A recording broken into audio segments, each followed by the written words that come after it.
there's a lot of ifs and buts because we just don't have much evidence. No one spoke about Kaige until 50 years ago.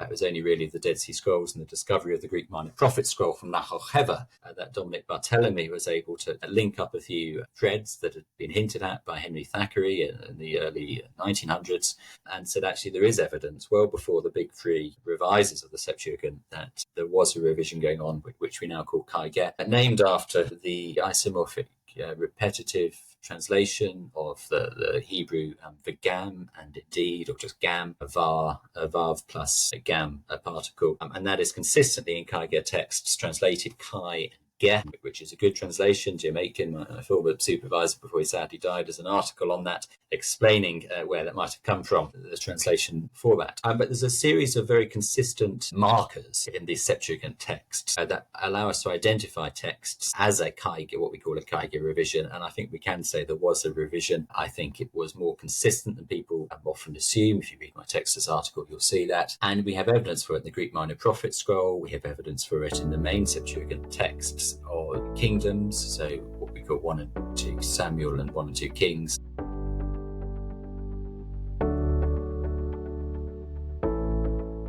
Hey, welcome back.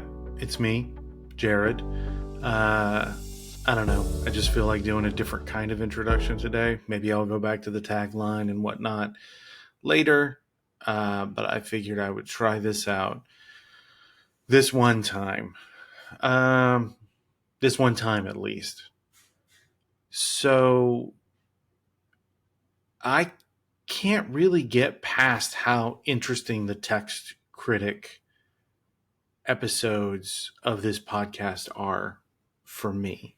I don't think there's anything that I can relate it to, and that makes me really happy.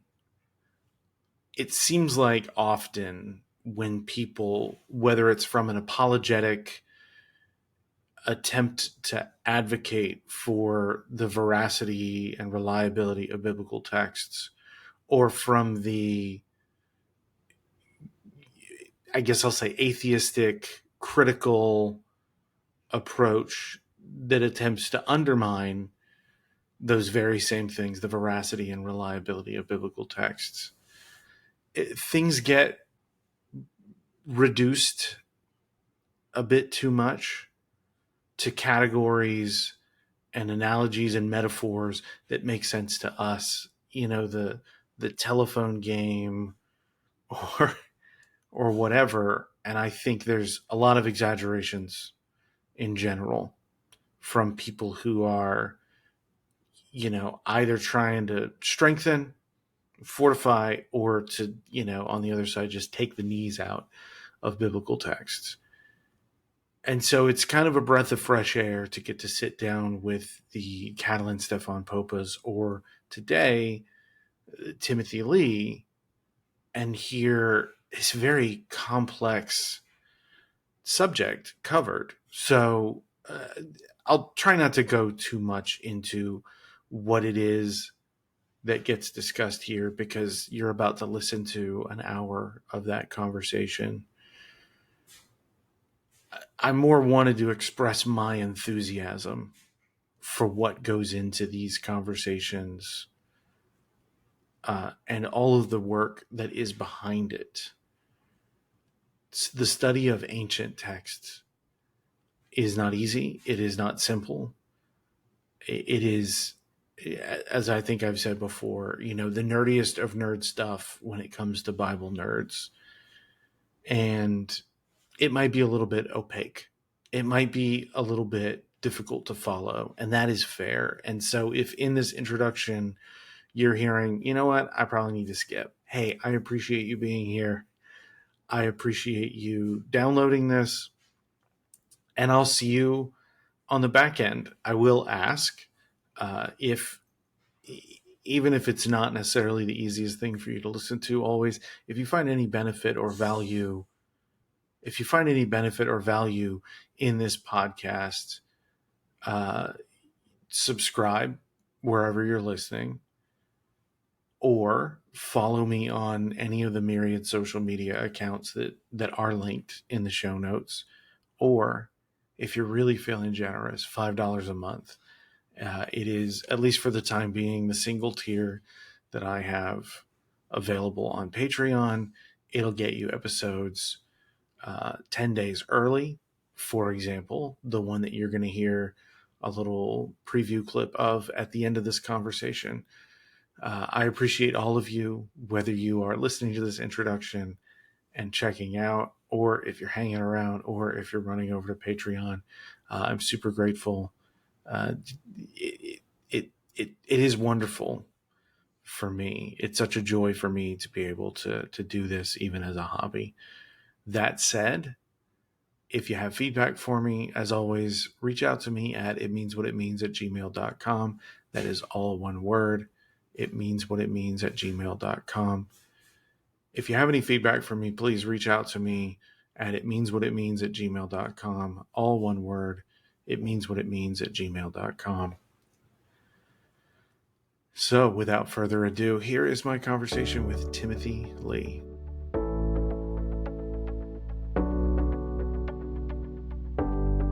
Timothy A. Lee, welcome to the podcast. Hello, thanks for having me, Jared. Before we get going, will you tell us a little bit about yourself? Yes, so I'm still a PhD student in Cambridge. I've just submitted my PhD. I'll have a viva in about June, and then hopefully a postdoc following that from September. I did a master's in Oxford, MPhil there, so I've been around undergraduate, second undergraduate degree in theology. First degree is in mathematics, before then working for a few years in London in project management before deciding actually I wanted to study the Bible in a bit more depth, and ended up with a PhD in a slightly more academic route than I imagined. I feel like mathematics to biblical studies and theology would make sense if you're reading like a 16th century biography, but it's not quite as common these days, is it? You'd be surprised. Many of the top text critics, in particular, started out sort of in a sciencey mathematics background. Think of someone like Michael Segal in Hebrew University in Jerusalem, studied mathematics. There's a Harvard professor. It's the analytical mindset that makes you want to look at text and analyze them textually and as data, and so the real sort of detailed approach from which you go up to the big picture. But it's a slightly different route in. But no, yes, 16th century, very common. But more recently, you had that. I'm trying to think of some examples. J.B. Lightfoot, New Testament scholar, I think him and F.F. Westcott, or one of them, they're the top mathematician in Cambridge in their day. And that was more Victorian, where you'd studied maths in Oxbridge before going on to theology. But yes, it's not been like that these days, with pros and cons. So yes. I think my joking aside, I feel like that's more that we try to silo kids at a much younger age into where they think they're going to go. Yes, and that's generally true. Theology is different. I guess I could also raise Nathan MacDonald, my supervisor. I think he started maths. Friend of the show. Indeed, that's why he'd been on it. Actually, I could think of a few more. But yes, theology is one of those subjects where a lot of people come into it just after maybe a couple of years, where sort of your horizons broaden, and you find actually it's more interesting than you thought when you were a teenager. I'll stop beating around the bush now, and we'll jump in. So we're discussing, and I think this is the first. I don't think that I have come across anything from Journal for the Study of Pseudepigrapha. Mm-hmm. And it is your article, Jude's use of a Kaige edition of Enochic scripture. So first off, what is Kaige revision? And did I say that correctly? Yeah, Kaige. I guess it's technically Kaige, but it doesn't matter. What is Kaige revision? I could say a lot on that. So I started out looking into this revision of the Septuagint, and then got onto the citation or quotation or allusion or whatever of 1 Enoch in Jude as a side project. The Kaige revision of the Septuagint is one of the most debated topics, certainly in Septuagint studies, but also more broadly in sort of Old Testament Hebrew Bible, which it does fit in. It's a debate. Is there such a thing as a revision? Is it a recension? In the early days, they spoke of it as what is it? And it's very heated. A friend of mine by the name Will Ross, you may have come across, tweeted a couple of years ago, Kaige is the new Q of Septuagint studies. The idea in British scholarship that the idea of Q in the Synoptic Gospels doesn't exist. There's a trend to see that, and there's a view in some circles that Kaige doesn't exist at all. It's a scholarly construct. In reality, I think it certainly did exist, but what it is isn't clear. I've got an article out in Textus on it, which really goes into the details, where it seems to be in the first century BCE, the text of the Septuagint, there were multiple texts and different versions, but there was a movement to standardize them towards a text similar to what we might think of in the received tradition. And it's a name given to this movement to standardize the texts from just before the time of the New Testament, from slightly different versions. It's not quite, it's not quite a full recension where you think of Aquila, Theodotion, Symmachus, where they are full recensions, unified, either single author or whatever. There's a question around Theodotion, single revisions to the Septuagint, whereas Kaige revision might be more of a trend than a fully homogeneous thing. But it does seem to be that when you look at texts of the Septuagint, there's a variety between some original early translations that are maybe not a paraphrase, but closer to a paraphrase than a literal translation. That's a huge exaggeration. Almost all of the Septuagint is very sort of wooden, mechanical in translation. But Kaige pushes that towards a trajectory that maybe culminates in Aquila. And so Kaige seems to be that this movement of it. There's a lot of ifs and buts because we just don't have much evidence. No one spoke about Kaige until 50 years ago.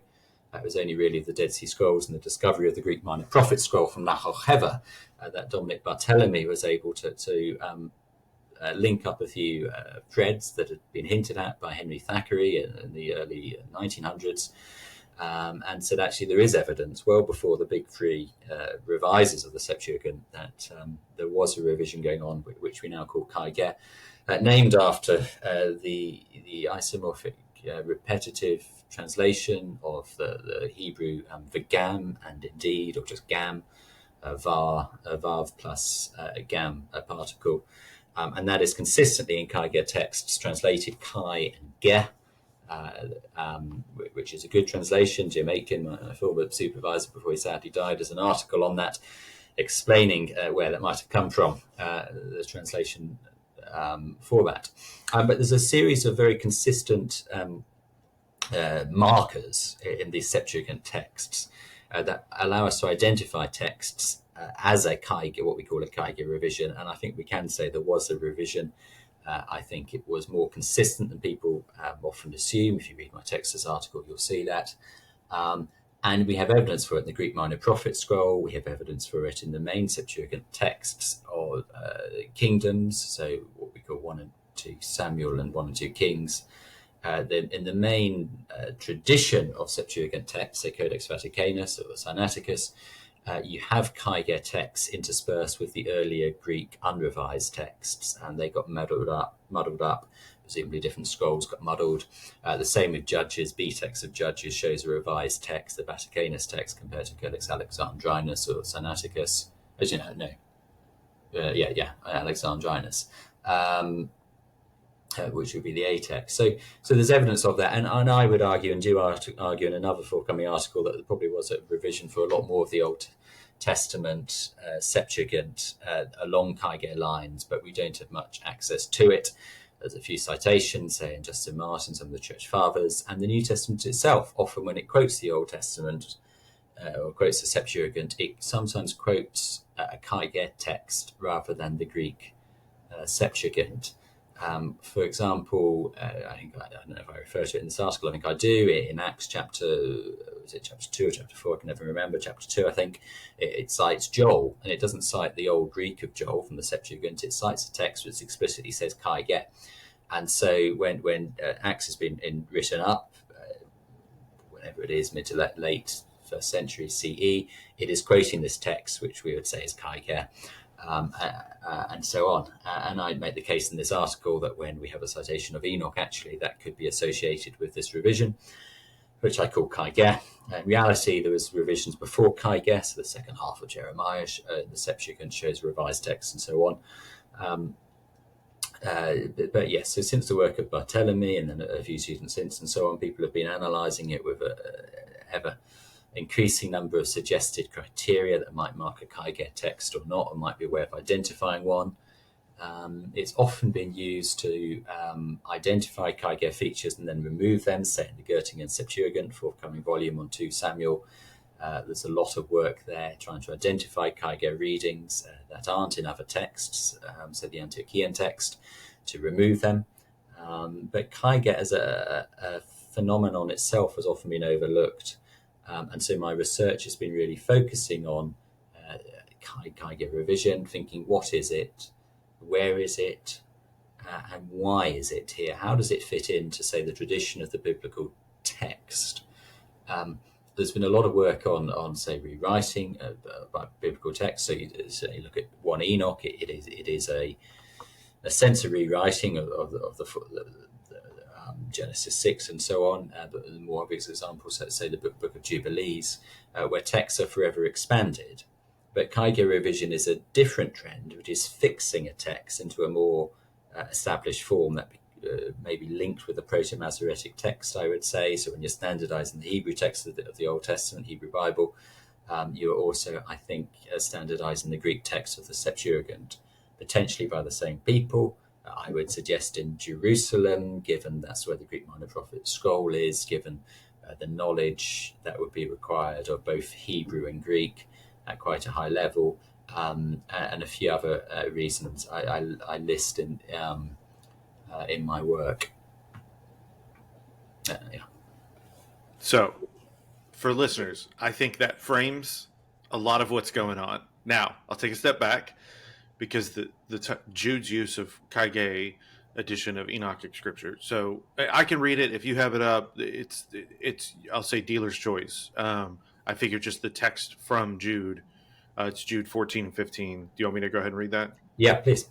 Okay, for the listener's benefit. So, verse 14, it was about these that Enoch, in the 7th generation from Adam, prophesied, saying, "See, the Lord is coming, with 10,000s of his holy ones, to execute judgment on all, to convict all the ungodly of all the deeds of ungodliness that they have committed in such an ungodly way, and of all the harsh things that ungodly sinners have spoken against him."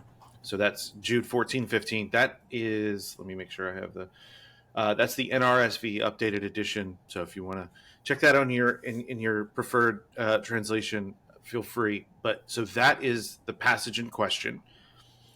And the author there references Enoch, probably thinking the person, right? Attributing authorship of this text to the person Enoch, the biblical character, 7th generation from Adam.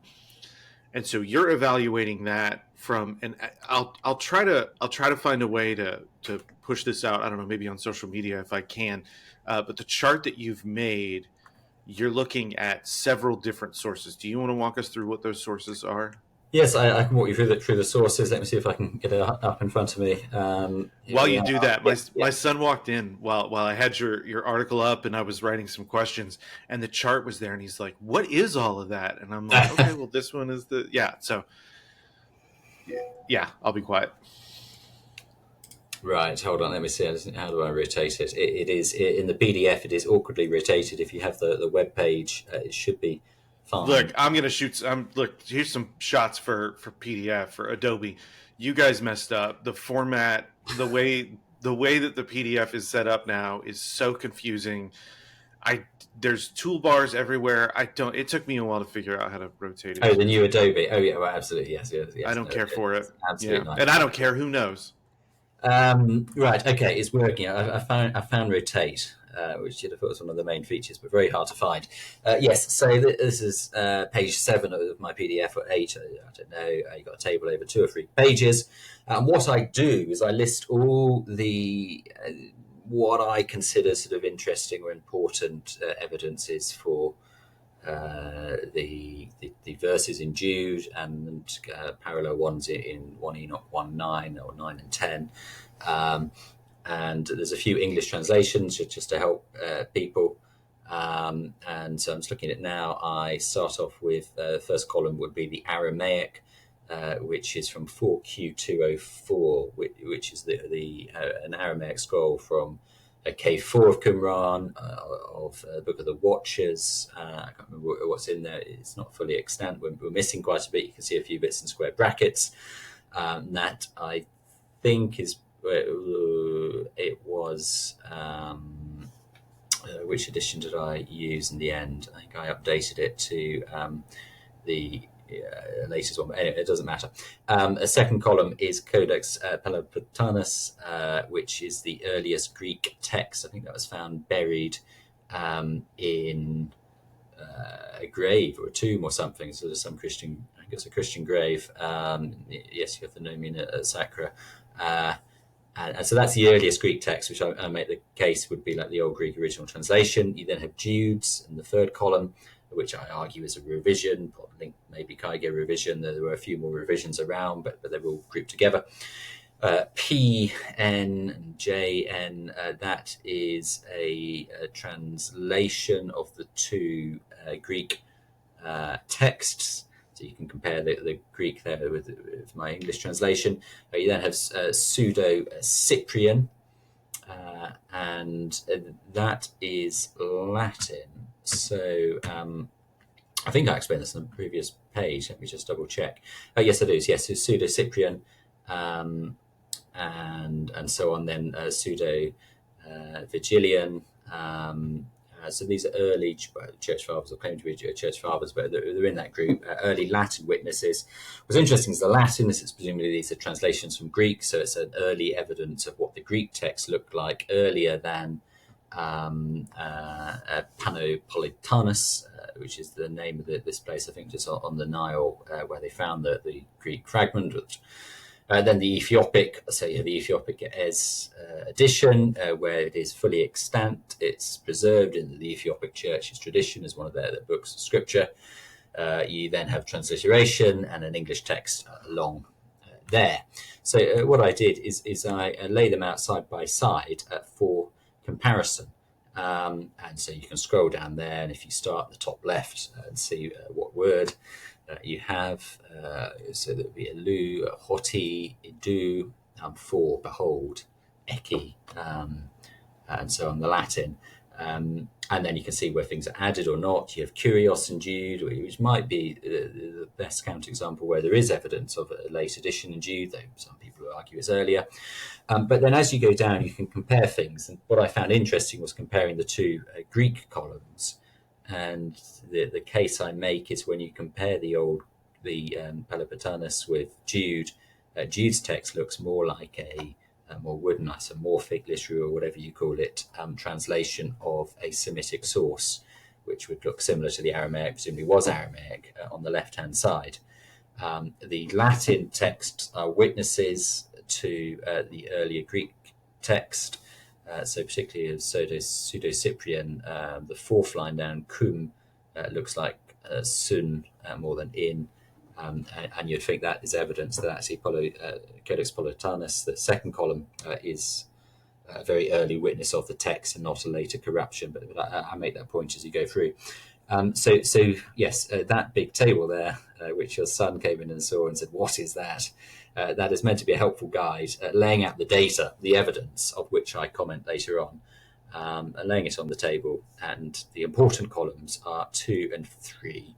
And I make the case column 3 looks like a revision of the second column towards a more original Semitic source or Aramaic text in the first column on the left.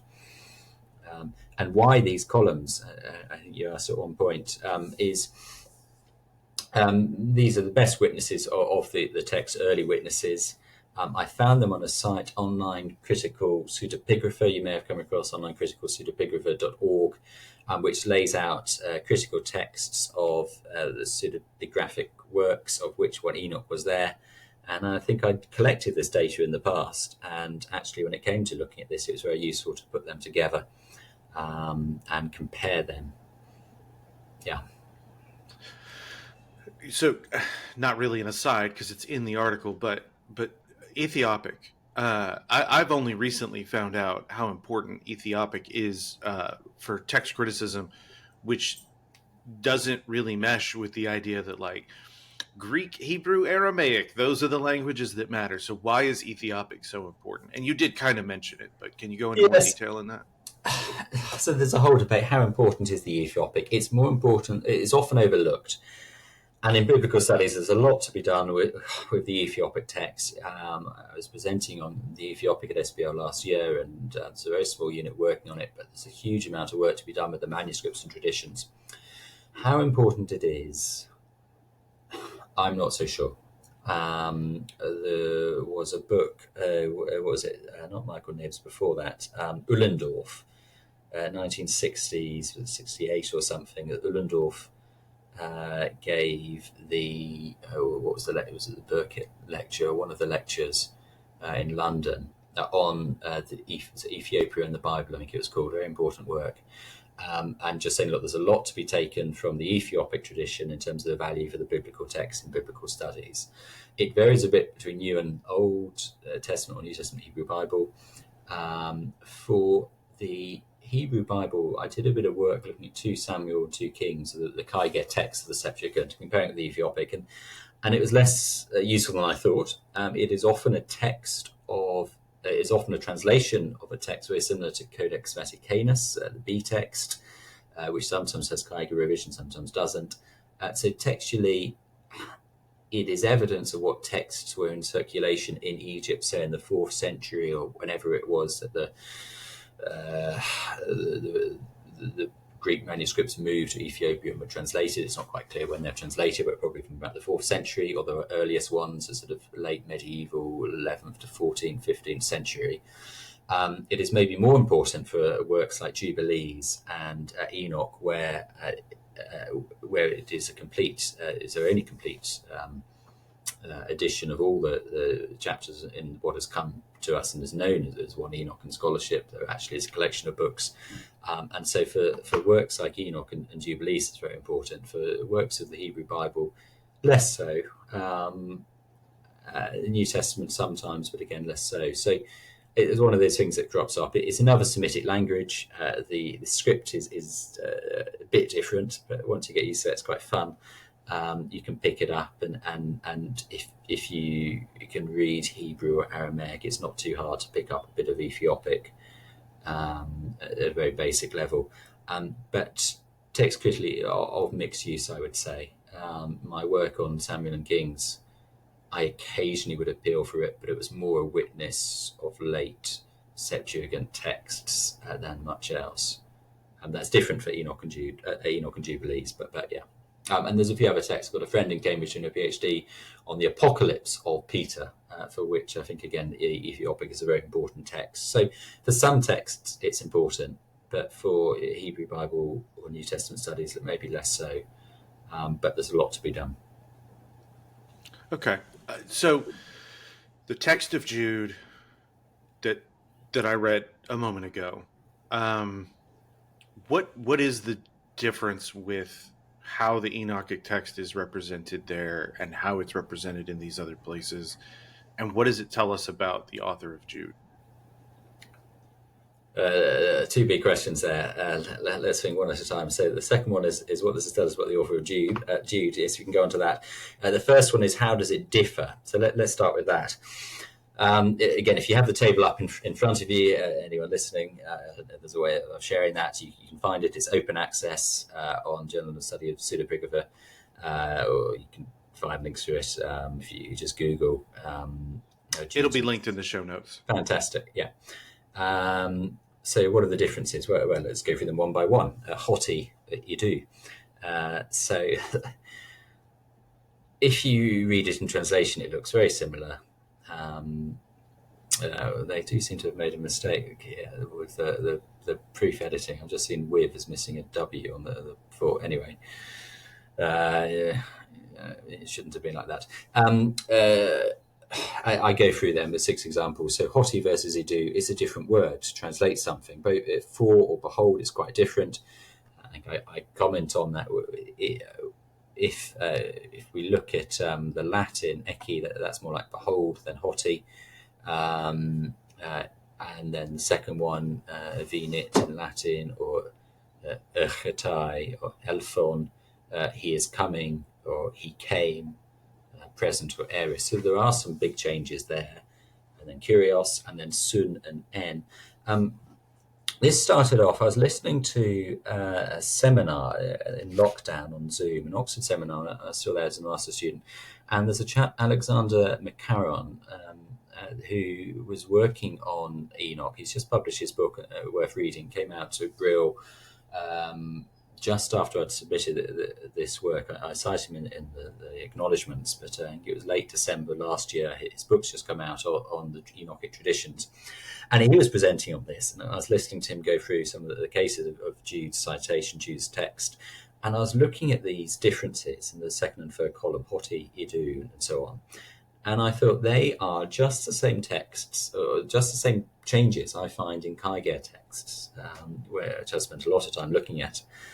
And so a change from erketai to elphon, I listed in the article, is the sort of change that you find in that case, it's in Judges, where the Kaige revision has switched to, in this case, a prophetic perfect to fit the past tense or the perfect of the Hebrew, and a change idu for behold, for key is a change you find in the Kaige Revised Greek Minor Prophet Scroll.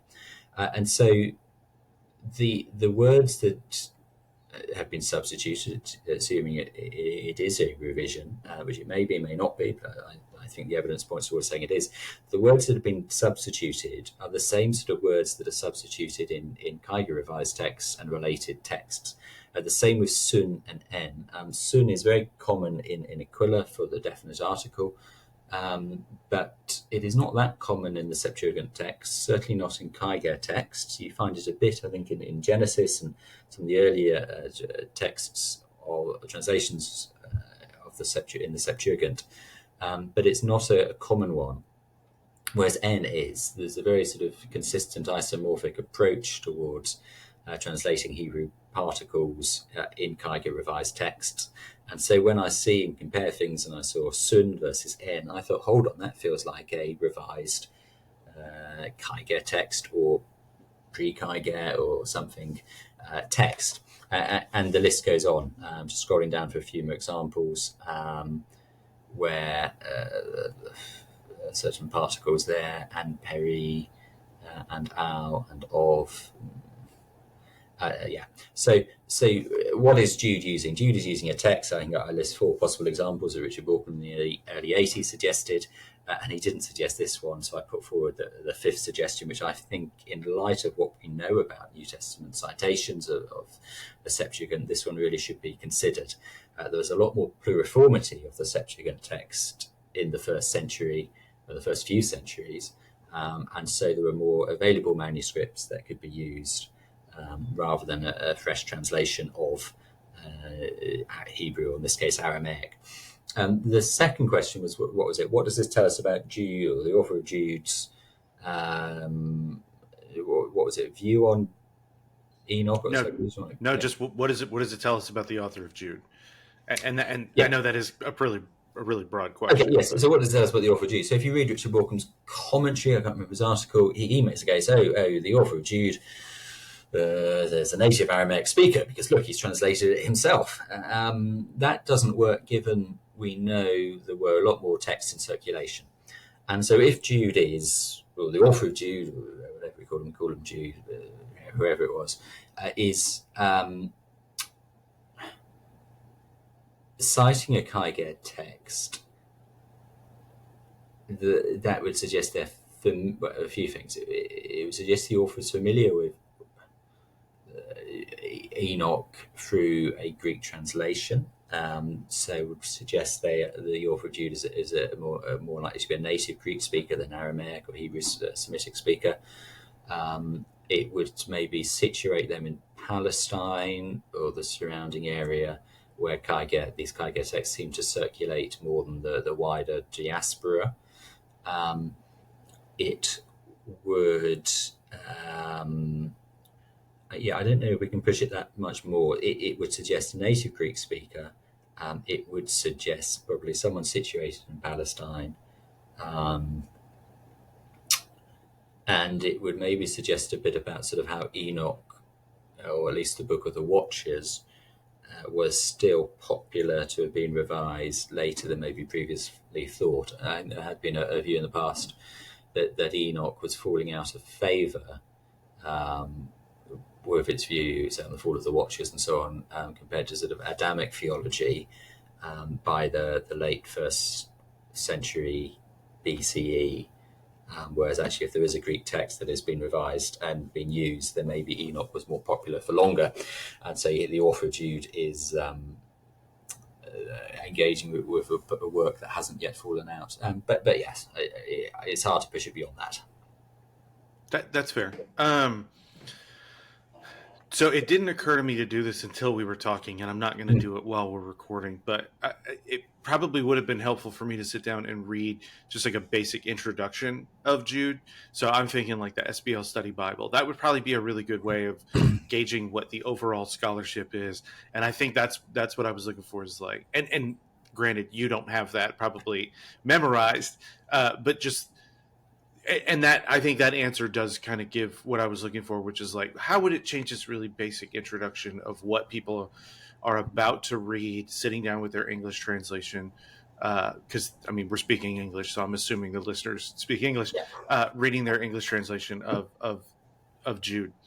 Another thing that didn't occur to me until we were talking, I was looking for, like, I had this kind of feeling or hunch that, like, when you talk about a revision, it doesn't, like, it's going to resonate with a 21st century audience, non-academic audience, in a certain way. And I think it's marketing, and what you're not talking about like a marketing scheme. Like if you write a book and you publish it, and then 25 years later you publish a revised edition, there are substantive changes, but that is largely a marketing thing to say, like, hey, this is worth buying. But the revision here, how do you understand the motivation of revising texts in the ancient world? Can you explain that? Oh, goodness me. This is a big question. How do I explain the motivation of revising text in the ancient world? I need to think about that.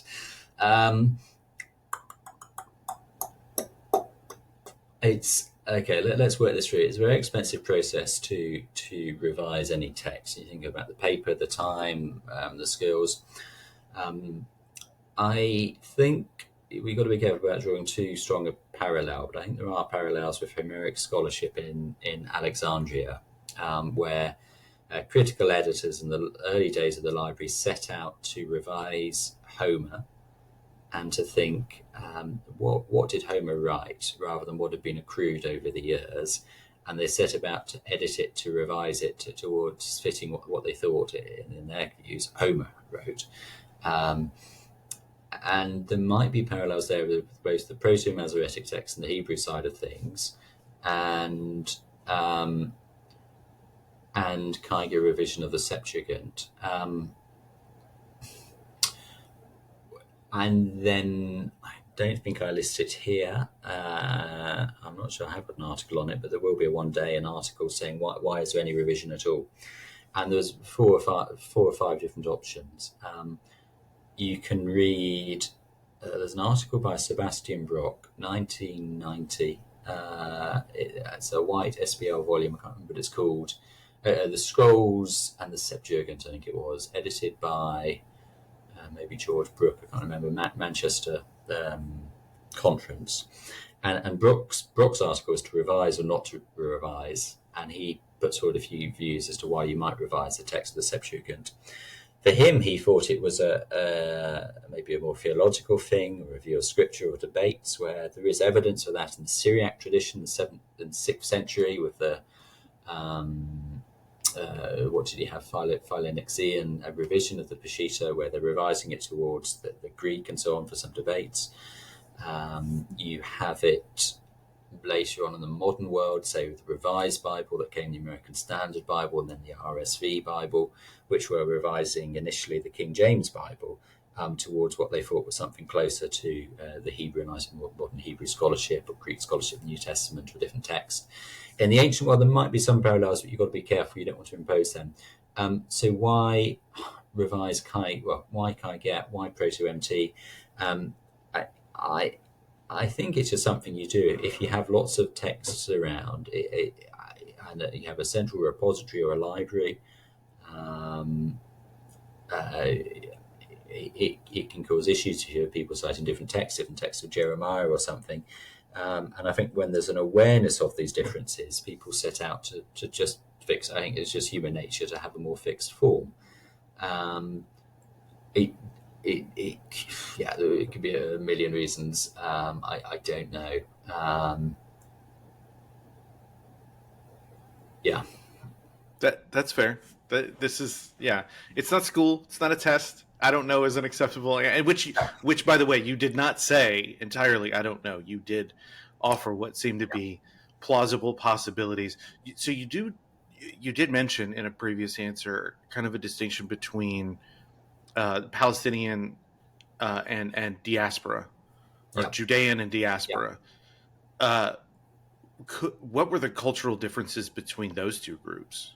I'm not an expert on that, but I think the general view is actually there wasn't that much difference. They were all Hellenized. So even in Palestine, they were. If you go to Jerusalem today, you can see Hellenistic architecture in Jerusalem, in the Jezreel Valley, the tombs and monuments. They spoke Greek there. So the differences have been overplayed in the past. They were far more integrated. When I talk of differences, there are a few differences. So Hebrew was still spoken in Palestine in the 1st century BCE, probably CE, maybe up to the Mishnah, in some small circles, or maybe more broadly, I don't know. The Proto-Masoretic text seems to have come out again of Palestine, where they're reading the scriptures in Hebrew as opposed to Greek. In the diaspora, it's almost exclusively Greek, maybe a bit of Aramaic in some places. And there's more control with the parties coming in, so the Pharisees, the Essenes, the Sadducees. So there were a few differences between Palestine and the diaspora. They shouldn't be overplayed, but they're there. And yes, so what is the difference? There's a small difference, but at the end of the day, the differences are far smaller than the similarities. They're Hellenized all over the place. That's fair. Is it possible? Okay, so the text of Jude itself was copied by scribes as it was being transmitted. Is it possible that what you're seeing showed up in that transmission, or are we certain that what you're seeing is necessarily a part of the original of the text of Jude? Okay, so the text of Jude, I assume, is pretty original, whatever original is, where in the manuscript tradition of Jude and across translations and so on, it's pretty consistent. I think I cite one footnote where I use one codex where there's a slightly different reading that would make a bit more sense. But I think basically what you have there, it hasn't been changed in the transmission history. There just isn't the evidence for it. But then maybe there aren't that many manuscripts. I'm working on the assumption that what you have in Jude is a fair preservation of what was there, and probably also what's in Codex Politanus is pretty much a fair representation of the Old Greek. I'm always trying to be aware of the fact that if I printed out 10 copies of something and handed it out to 10 people, it is the same thing. But if I wrote something and those 10 people have to copy it down, there may be differences and distinctions, and that was essentially what they were having to do, right? Yes, yes. So not on this scale. So the scale of differences I'm seeing between Jude and what I think is the Old Greek is it's a big scale, and also the changes are predictable in light of the revised texts we're seeing across other traditions and works and so on. But yes, there will always be some changes, but they are pretty consistent. Um, yeah, Fair enough. I kind of want to get into this part of the conversation early because I feel like, and yeah, you've already thrown a lot of names out there, but I feel like there are a lot of things for the general public to learn about these kinds of things. And so, what would you direct people to read, listen to, watch to learn more about what you're studying? And it doesn't have to be specific to Jude or Kaige revision, but anything that would help them kind of understand that conversation when they sit down to read whatever biblical text they're reading. what would I recommend? It's hard. I haven't really gone about it myself. I've just read a lot. So take any book that looks interesting and just read it and pursue it. That's how I learn. Read the footnotes. Read cover to cover. Uh, yeah. So you've mentioned a few introductions. You mentioned the SBL commentary. Um, Read the basic introductions and go from there. If you want an introduction to the Septuagint, you could start with Job's and Silver's Invitation to the Septuagint, which is a very nice sort of first level reading book. But then if you want something meatier, you could still read Sweet's, it's 110 years old, the Greek of the Old Testament, or the Old Testament in Greek, I can't remember, Introduction to the Old Testament in Greek, I think it is. And that's a more meaty introduction to Septuagint. If you want to touch anything on textual criticism, you start with Tov.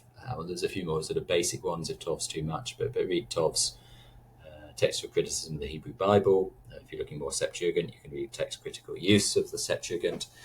And those sort of books, and go from there. There's so much there in the footnotes that will direct you to other stuff. If you're talking a book like Jude, just pick up the technical commentary and just read the introduction and read through them and any articles it cites. On Enoch, I mentioned earlier, Alexander McCarran's book, I can't remember what it's called, Enochic Traditions or something, just come out of Brill, Journal for the Studies, the Supplements of Judaism, Journal for the Study of Judaism supplement series. And I would read that on Enoch and the Enochic tradition.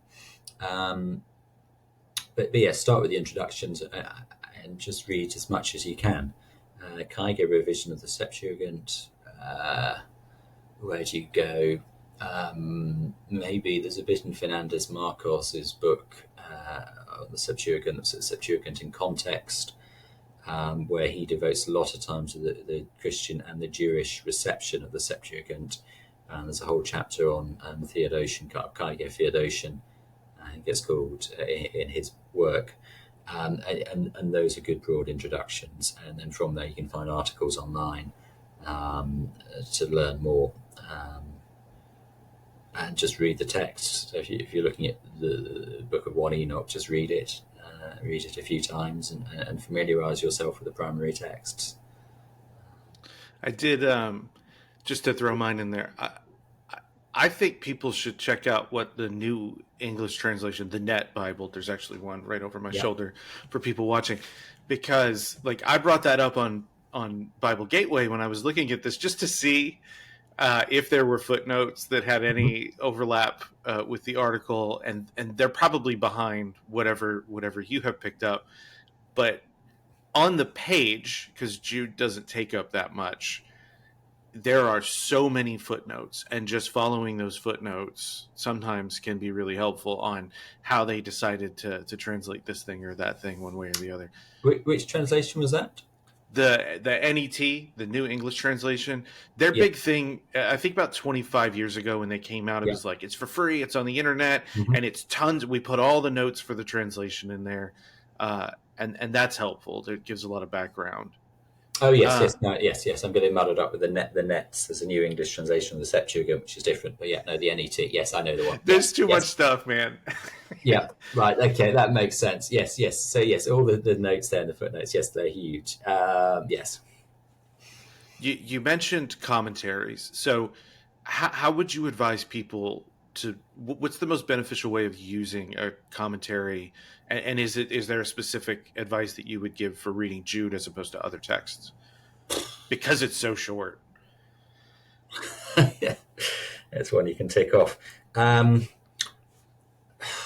Read the introduction thoroughly. It's what I do, beginning to end, and just drill that in. Many of the modern commentaries, the introductions are very helpful for setting the background to the book, the context, purpose, issues, textual issues, and then read on. So I think, yes, Richard Borken's got one in the Word Biblical Commentary series, a very good one on Jude. Though again, I'd quibble over this citation. And it's a thorough grounding in issues with the book. And you could repeat that for other books and so on. Depends what you're doing, what level you're at university or so on, or studies or academic or so on. Or many people read commentaries in ministry or something, and then it's different. But I still feel reading the introduction to those books is very helpful. They're very often well written. It might vary book to book or author to author. But yes, I don't think I'd say much more than that. But yeah. That's fair. So yeah, that's every book that's mentioned in here. I'll make sure I link to so they can find it. So for sure, Richard Bauckham. Aside from that one point, skip this part. Well, yes. And I'm trying to think. That's 40 years ago. Probably a lot more commentaries have been written since, but many of them would probably then cite it. Wouldn't add much more. Some of the older ones would be good as well. But let me think. Yes, once you've read one technical commentary, you've probably read most of them. There isn't much new. Might be different angles in some of the commentaries. But for a book like Jude, Borken's would be fine and quite easy to read. Yes, so some of the more technical ones rely on sort of, you go into more advanced Greek and so on than some of the others.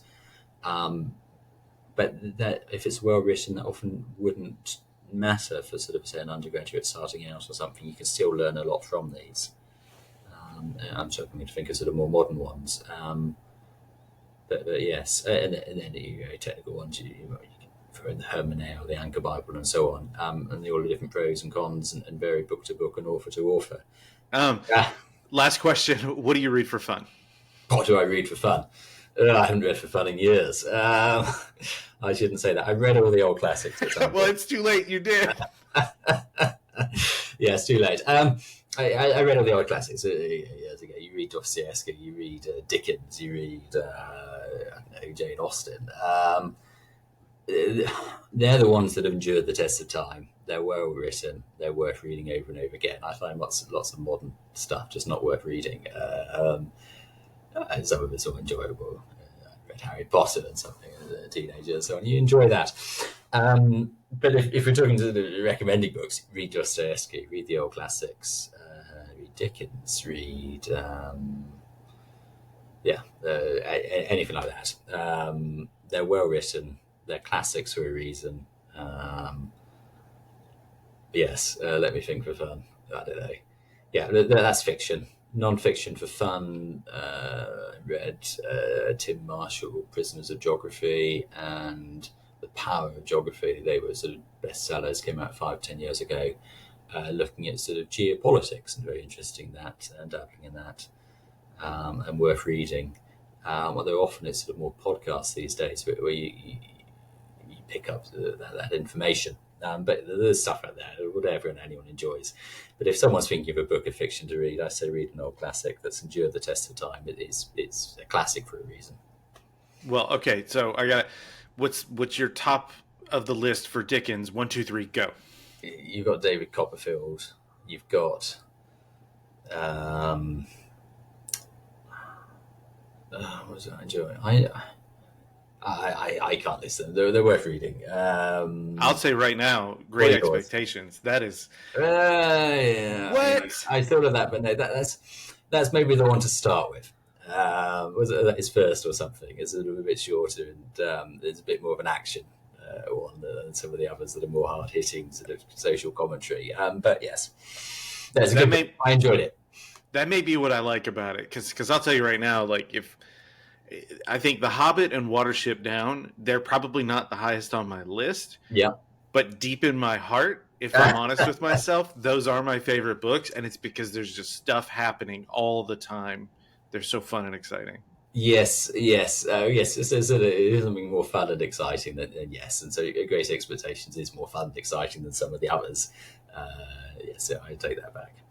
Well, so you mentioned podcasts though. What other Yeah. than this one, you promote it by being on it, but other than this one, what do you? What do I listen to? I dabble in this or that or something or whatever pops up on YouTube or whatever's there and have it on the background. I'm not a huge podcast fan, but I follow a bit. So sort of the BBC Radio 4 podcasts or the Today programme or America, sort of American politics. And the BBC ones are pretty good because they try and present both sides, whereas many podcasts you get one angle. Whereas the BBC, you try and understand both sides, and I find that more helpful. So anything on geopolitics, the J programme, which is the big flagship BBC Radio 4, or Americast, if you want something more sort of American focused, thinking what is going on across the pond, and other interesting ones. The series In Our Time, again, another BBC one with a chap called Melvin Bragg, which I've listened to for years, where he picks up interesting topics in history or philosophy or science or theology, and once a week on a Thursday morning would discuss them with experts. And if you want an introduction to anyone in philosophy or many of the big topics in theology or church history or religion, you could get a very good introduction there. So, for example, on Paul, he'd have someone like John Barclay down on that. There's the Dead Sea Scrolls. They had Charlotta Hempel and George Brooke. So, yes, there's good stuff out there. Yeah. Wonderful. I just realized I forgot to ask this. I hate it when I do this, and I usually don't. Was there anything in the article you were hoping I would ask about that I left out in the conversation today? And we'll close out with that. Well, let's have a very quick skim. I think we covered the main things. I'm just skimming through it again. It's been a while since I looked at it. The interesting thing for me, we didn't really discuss, is what happened to Enoch. So I don't know if you thought on that or if you're interested, but Enoch was considered authoritative for many Jews in the Qumran community, a number of scrolls and manuscripts. It's cited in the book of Jude. Now you can debate whether that is considered authoritative or not. Like Paul cites lots of pagan literature. It seems that this is cited sort of more authoritatively. And then by the time of Tertullian, 100 or so years later, 150 years later or whenever, it's debated. And I think for Tertullian it is sort of authoritative, but he recognises for many it's not, and it was rejected by the early rabbis and then the early church. And so it's one of those curious questions. What happened to it? Why was it taken out? Yes, and that's something I don't have a clear answer on. But I think there was enough suspicion on it from an early day that it wasn't accepted by the Jews or the early church. No, thank you for bringing that up. I was interested in that, but you kept saying other interesting things that distracted me. I apologize. No, it's not my. That's just how my brain works. It's not your fault. Yeah, 42 years it's been doing that. So why would it stop now? Okay. Well, on that note, unless you have anything else for us, I'm going to call this one good. No, great. No, Jared, thank you so much. And it's been a pleasure being on. I hope you enjoyed it and learned something. And send me messages if there's anything I wasn't clear on, or any other stuff to say. Yeah. Well, thank you for being here, and you're welcome back anytime. Timothy Lee, take care. Thanks. Bye for now.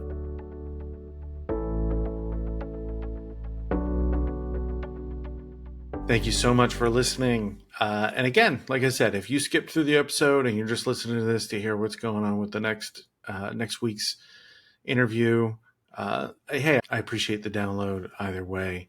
It's the thought that counts. So next week on the podcast is Chance Bonar, and we will be discussing his chapter in the book, Ancient Slavery in its New Testament Context. And his is probably a silver lining in a book that is tough to read because of the subject matter, but his chapter is on manumission.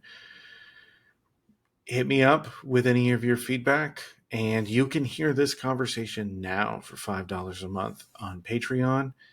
So here's a quick preview of my conversation with Chance Bonar. If you get a chance to love someone, you should take it. Thank you.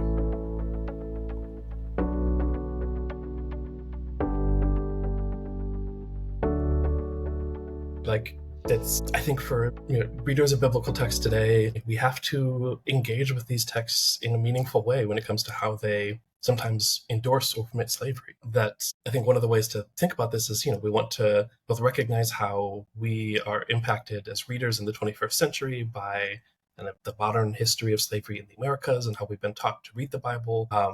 And to recognize that it really wasn't until the 1970s that the study of ancient Mediterranean slavery really took off and went in a different direction than this kind of downplayed or erased version that said, oh, it really wasn't that bad. That it's really only been 50 years of research that started to say, this is horrific, this is chattel slavery, we need to both historically and morally wrestle with this and what it means for reading the Bible. And also to recognize that, the Bible isn't a kind of the full story of ancient enslaved persons, right? We don't hear their unfiltered voices through these texts. A really good example of this is from a text written right after the New Testament. Ignatius, he's a bishop at the time, he wrote a letter to Polycarp, where another bishop, and he was trying to say that enslaved persons in Asia Minor, or what's now modern Turkey, shouldn't ask to be manumitted at the church's expense. Which, a couple things to point out there, right? One is okay, Ignatius, that's a horrible thing to say. Of course they deserve to be manumitted, but that he wanted to control that or limit the ability to do that. But also that meant that was probably a practice that was happening in some ancient churches, or at least something that ancient enslaved persons were asking for and expected from their church communities, was to kind of pull into the church coffers and be able to raise funds to manumit them.